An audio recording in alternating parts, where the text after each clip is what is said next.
माय माऊली नमस्कार. विविध ग्रंथातील एक महान ग्रंथ श्री संत एकनाथ महाराज कृत श्री भावार्थ रामायण कथासार अभिवाचन करत आहे. अरण्यकांडव भाग 17. आश्रमातून लक्ष्मण निघून जाताच रावण भिक्षूच्या रूपाने देवाचे नाव घेत आश्रमासमोर आला. भिक्षा आहे का म्हणून त्याने मोठ्याने आवाज दिला.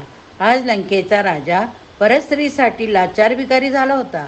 त्याची हाक ऐकून सीता वैमनस्क स्थितीतच आश्रमाच्या दारात आली. तिचे सौंदर्य पाहताच रावण स्तब्ध झाला, मोहित झाला. पण क्षणातच आपले गोसाव्याचे नाटक वटविण्याची त्याला आठवण झाली. त्याने तिला विचारले, या आश्रमात कोणी दुसरे का नाही का? तू एकटी कशी येथे राहतेस? तू कोणाची कोण? या वनात तू कशी काय आलीस? अनेक भूषणांनी अलंकृत अशी तू राजकुलातील असावी. मग या घोर अरण्यात केव्हा आली?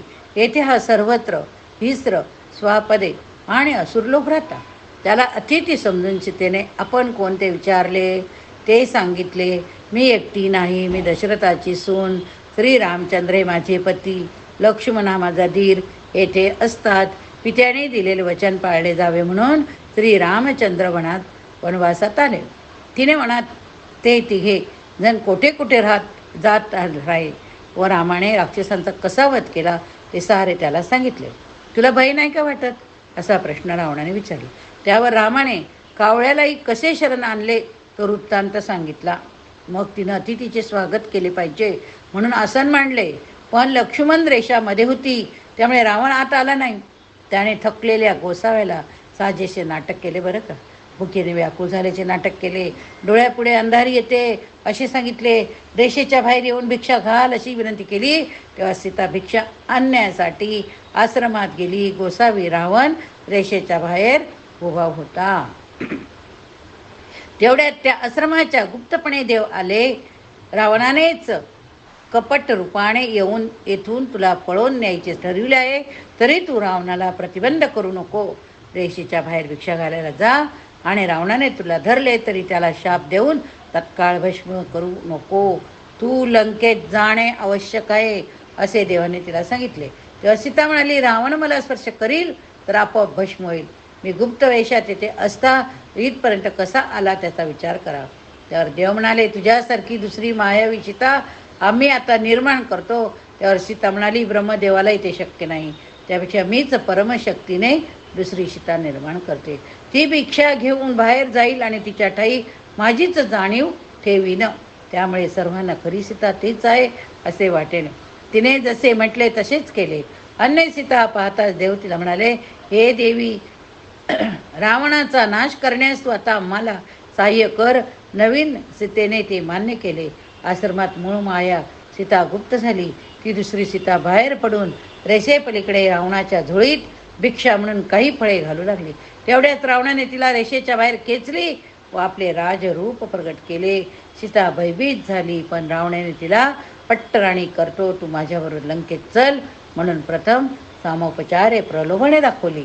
पण सीतेने आता राम लक्ष्मण आले की तुला येथेच मारतील, मुकाट्याने तू आलास तसा परत जा वगैरे सांगितले. पण रावणाने ती बघत नाही हे पाहताच तत्काळ तिला बळाने ओढून उचलून घेतले. सीता ओरडत होती, सुटण्याचा प्रयत्न करीत होती, रामाचा धावा करीत होती.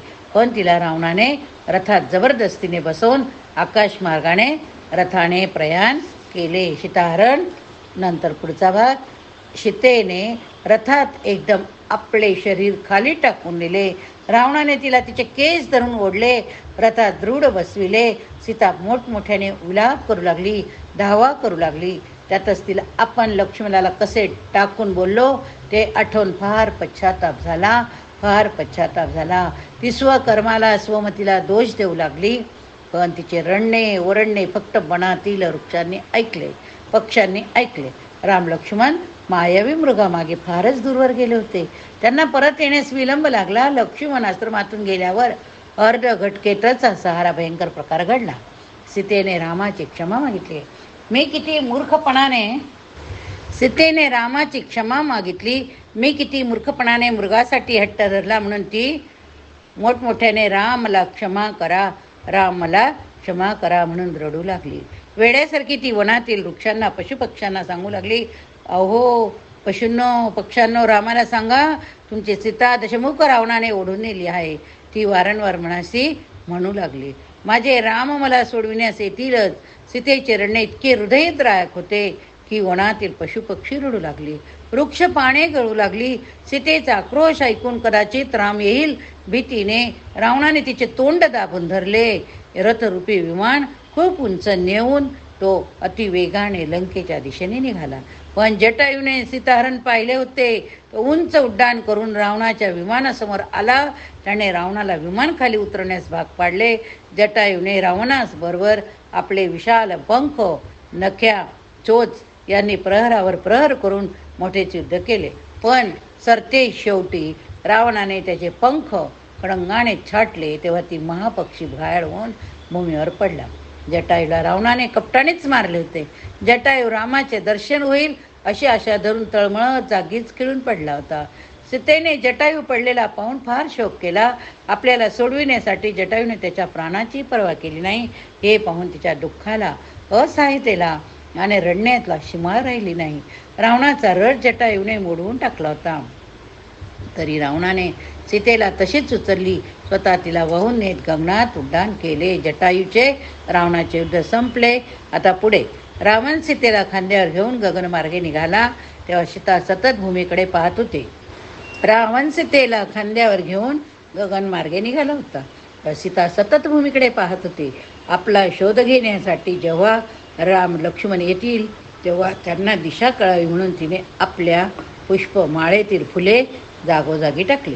पुढे एका पर्वतावर तिला 5 मोठमोठे वानर दिसले.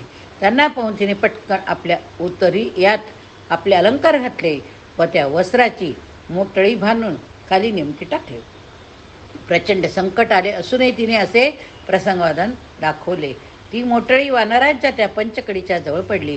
ती हनुमंताने उचलली. तेथे सुग्रीव हा वानराचा राजा होता. हनुमंताने ती थैली त्याच्याजवळ दिली. सुग्रीव म्हणाला, मानवी स्त्रीची सुंदर भूषणे आकाशातून कशी पडली? याचे फार मोठे आश्चर्य वाटले. ती ते सांभाळून ठेव. तेवढ्यात आकाशातून रावण सीतेला नेत असता ती जे आक्रोश करीत होती तो त्या वानरांना ऐकू आला. हनुमंताने अचानक आकाशात अति उंचावर उड्डाण केले. पण रावण त्याला पाहून खाली आला. हनुमंताला चुकवून वेगाने लंकेत पोहोचला. रावण तावडीत सापडला नाही तेव्हा पुन्हा त्या पर्वतावर हनुमंत उतरला. सीतेची भूषणे त्या पर्वतावर एका गुहेत तिच्या उत्तरी यात बांधलेली याची सांभाळून ठेवली. कोणता राक्षस कोणा स्त्रीला घेऊन जात होता हे वानरांना त्यावेळी ठाऊक नव्हते. रावण लंकेत उतरला. लंकेच्या भोवती मोठा तट होता. ती लंका नगरी सागराने वेढलेली होती. कुणीही तेथे सहज प्रवेश करू शकत नव्हता. रावण मनासी म्हणाला, राम लक्ष्मण तर पायी चालणारे मानव आहेत, त्यांना माझ्या या लंकेत येता येणार नाही. त्याने सीतेला अनेक प्रलोभने दाखवली. आपल्याशी लग्न कर, मी तुला पटराणी करीन, लंकेचे सारे वैभव तुझेच होईल वगैरे नाना प्रकारेतला वंश करण्याचा प्रयत्न केला. पण सीतेने त्याची तीव्र शब्दात निंदा केली. रामापुढे तुझा सारा पराक्रम व्यर्थ होई जाईल. तू तुझा स्वतःचा व लंकेचा सर्वनाश करून घेणार आहेस यात संशय नाही. अरे तुझा सहारा गर्व रामाच्या एकाच बाणाने नष्ट होईल. अशा अनेक शब्दांनी जेव्हा तिने रावणाचा धिक्कार केला तेव्हा रावण संतप्त झाला. त्याने मायावी प्रबळ अशा 8 राक्षसांना राम लक्ष्मणाचा वध करण्यासाठी पंचवटीत जाण्याची आज्ञा केली. त्याने राम लक्ष्मणाला कपटाने कसे मारावे याच्या सूचना दिल्या. नंतर रावणाने सीतेचा हात पकडून तिला आपल्या राजमंदिरात नेले. तेथील सुंदर अशी वैभव संपन्न नानाविध दालने दाखवली. सीता जर मनात आणेल तर ती आपला तात्काळ घात करू शकेल. ती महासाध्वी शक्ती स्वरूप आहे हे रावण जाणून होता. म्हणून त्याने त्या राजमंदिरातील एका दालनात तिला नेले. कामोश झालेला तो रावण अक्षरशः तिच्या पाया पडून मस्तक तिच्या चरणावर ठेवून तिची भोगदानार्थ विनवणी करू लागला. रावणाला जरी 10 मस्तके होती तरी तो ती प्रसंगानुरूप प्रगट किंवा गुप्त करीत असते. त्याने सीतेच्या अनेक विनवण्या केल्या पण त्या सर्व अगदी फुकट गेल्या. सीतेचा आपल्या सामर्थ्यावर एवढा विश्वास होता की ती रावणाबरोबर निर्णयपणे त्याच्या मंदिरात आली होती. तिच्या मनात रावणाबद्दलचा तिरस्कार, क्रोध प्रचंड स्वरूप धारण करून होता. तिने वारंवार रावणाची निर्भत्सना केली, त्याचा उपहास केला. तिने शेवटी रावणाला शापोक्ती समान प्रत्युत्तर केले. रावणा, लक्षात ठेव, राम तुझा सर्वनाश करणार. त्यावर आपण जे राक्षस रामावर पाठवले आहेत त्यांनी राम लक्ष्मणांना ठार केले आहे. आता तू काय करशील, असे रावणाने म्हटले. त्यावर सीता म्हणाली, अरे परस्त्रीची अभिलाषा धरलीस ना, तेव्हाच तुझे यश, बल, कीर्ती सारे काही नष्ट झाले. तू रामाला कसला मारतोस, तू खोटे बोलत आहे. असे बोलता बोलता त्या छाया माया रूप सीतेची मुद्रा रागाने एवढी उग्र झाली की रावण अंतःकरणात घाबरला. त्याने मनाचे निश्चय केला की सीतेला अशोक वृक्षाच्या वनात राक्षसिणीच्या पहाऱ्यात बंदिस्त ठेवा. त्याने आपली एक भगिनी त्रिजटा हिला गुप्तपणे सूचना केली. या सीतेला अशोक वनात ने, राक्षसिणीचा तिच्या भोवती सतत पहारा ठेव. सीतेचा अशोक वनात प्रवेश संपला. आता पुढील भागात रावणाने सीतेला अशोक वनात बंदिस्त ठेवले. तिच्या भोवती कुरूप, अक्राळ, विक्राळ अशा राक्षसिण्याचा पहारा ठेवला. त्यामुळे सीतेला त्या वनाच्या बाहेर कोठेही जाता येत नव्हते. राक्षसीने तिला भय घालावे, रावणाशी लग्न करण्यास तिला काही उपाय करून तयार करावे याविषयी त्याने त्रिजटेला सूचना दिल्या. पण कितीही प्रकारे त्यांनी प्रयत्न केला तरी ती भ्याली नाही. उलट त्या राक्षसीनेच तिच्या दैवी सामर्थ्याने वचकून राहिल्या. त्यांनी रावणाला कळविले की सीता काही भीत नाही, गोड बोलून प्रलोभने दाखवून सुद्धा मोश होत नाही, पण आम्हालाच ती शाप देईल किंवा आमचा ती नाश करेल असे भय वाटते. त्या रावण मनाशी म्हणाला, ही सीता मला आपण होऊन वश होत नाही. मी जबरदस्ती करू शकत नाही, कारण मला तसा शाप आहे. एकंदरीत आपले श्रम निष्फळ ठरले म्हणून तो निराश झाला. सीतेचा नवा वनवास मात्र चालू राहिला. त्रिजटा राक्षसी स्वतः सीतेची दया करी तिला सांभाळी. तिकडे पंचवटीत काय घडले, राम लक्ष्मण पंचवटीत आले. तो काय, सीता आश्रमात कुठेच दिसली नाही. दोघांनी एकूण एक परिसर शोधून पाहिला, पण सीता कोठे आढळली नाही. मग मात्र रामाचा धीर सुटला. तो सीते सीते सीते असा मोठ्याने हक्का मारू लागला. त्याचा शोक पाहून स्वतःच्या कृतीमुळे सीता एकटी असुरक्षित राहिली, त्यामुळेच ती नाहीशी झाली अशा अपराधाच्या तीव्र भावनेने लक्ष्मणही रडू लागला. ते आश्रमातून बाहेर पडून रानात इथं स्वतः सीतेच्या शोधासाठी भटकू लागले. राम आतून निर्विकार होता. वसिष्ठांनी त्याला अवतार कार्याची अगदी नीट माहिती दिली होती. त्याची भूमिका अवतारपूर्ती राज्याची होती, मानवाची होती. आदर्श पत्नी प्रेमाचे उदाहरणच तो जगाला दाखवून देत होता.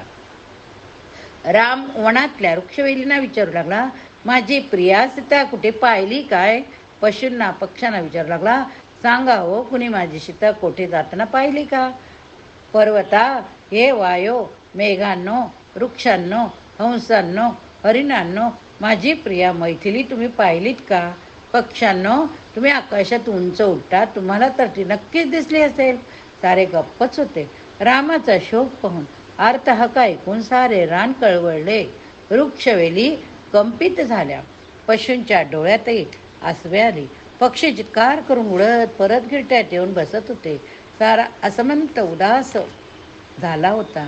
काही अंतर गेल्यावर रामाला अचानक सीतेचे एक भूषण जमिनीवर पडले दिसले. काहीतरी शोध लागेल अशी आशा उत्पन्न झाली. आणखी पुढे गेल्यावर एक मोठा रथ मोडून पडलेला त्याला दिसला. त्यावरचे छत्र मोडून दूर पडले होते. एक सोनेरी मुकुट पडला होता. रामाला वाटले की येथे 2 राक्षसांचे सीतेसाठी युद्ध झाले असावे. त्यातील एकाने सीतेला पळून नेऊन तिचे भक्षण सुद्धा केले असेल असा तर्क करून राम अधिकच रडू लागला. आपण अयोध्येत गेल्यावर तेथील लोकांना सीतेविना कसे काय तोंड दाखविणार असे तो लक्ष्मणाला विचारू लागला. राक्षसांनी सीतेला पळवले आहे असे वाटून राम भयंकर द्वेषाने, क्रोधाने, मी पृथ्वीवर एकही राक्षस जिवंत ठेवणार नाही असे शोकावेगातच बोलू लागला.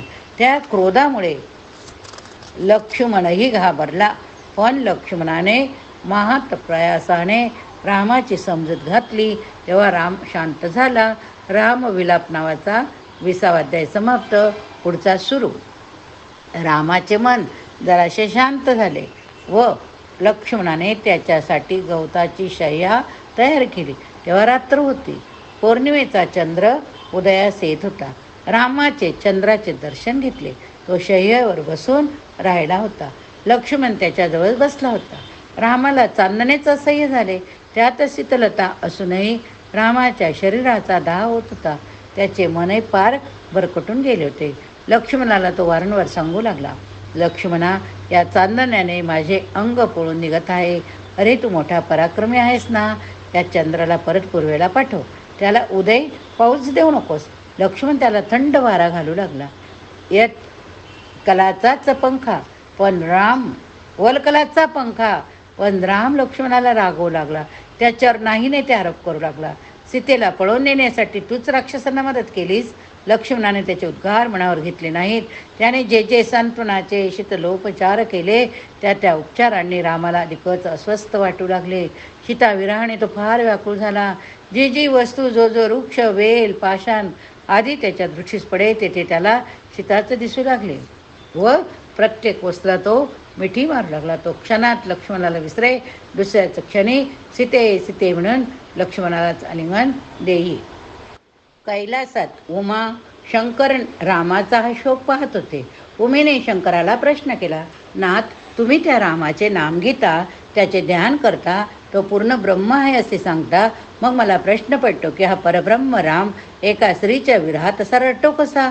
त्यावर शंकर तिला म्हणाला, त्याचा शोक पाहून तो असे जे म्हणतेस ते बरोबर नाही.